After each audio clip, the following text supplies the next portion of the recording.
It's time for our Go One Better #1 Cochran call of the night. And this one is going to go to Mike in Butler. Hello, Mike. What's up? Hey, gentlemen. Before we decide, Mulsey, and by the way, thanks for wearing a tie. Where have you been all these years, man? I've been on this show 2 years and I don't wear a tie. Come on. I got to give you a hard time, man. And all of the, amateur general managers out there, it's day one of free agency. Let's not assume that the season is done, after day one. Do you like what they did on day one? Well, let me tell you, NFL history with free agency is full of teams that won the offseason. Look back at last year. 3 teams that, quote-unquote, won the offseason were the Browns, the Ravens, and the Jets. How did they turn out? No, and there's definitely a point to that. Last year but in the offseason were the Bengals and the Rams.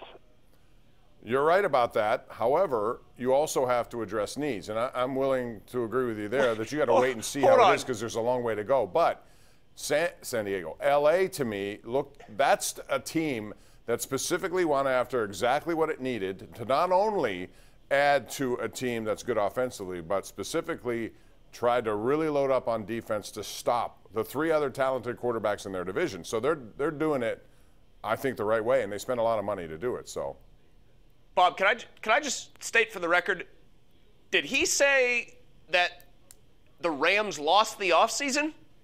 Did he say Rams? They traded for Matthew Stafford. Yeah, that was the biggest trade of the entire offseason. Did he say that the Bengals also had a bad offseason? They drafted Jamar Chase. He's going to be like the best receiver in football for the next decade. What is this, the Twilight Zone? Do we want to start playing funny music here?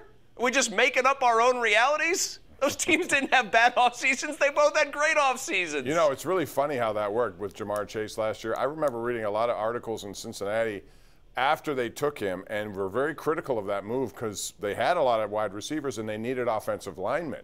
As it turned out, that was a really smart move. Now, this year, they're loading up on those same offensive linemen. But, last year people thought with that #1 pick it should not have been Jamar Chase. Yeah, Penei Sewell. They wouldn't have been playing in the Super Bowl if Penei Sewell had been their tackle. But you understand what I'm saying.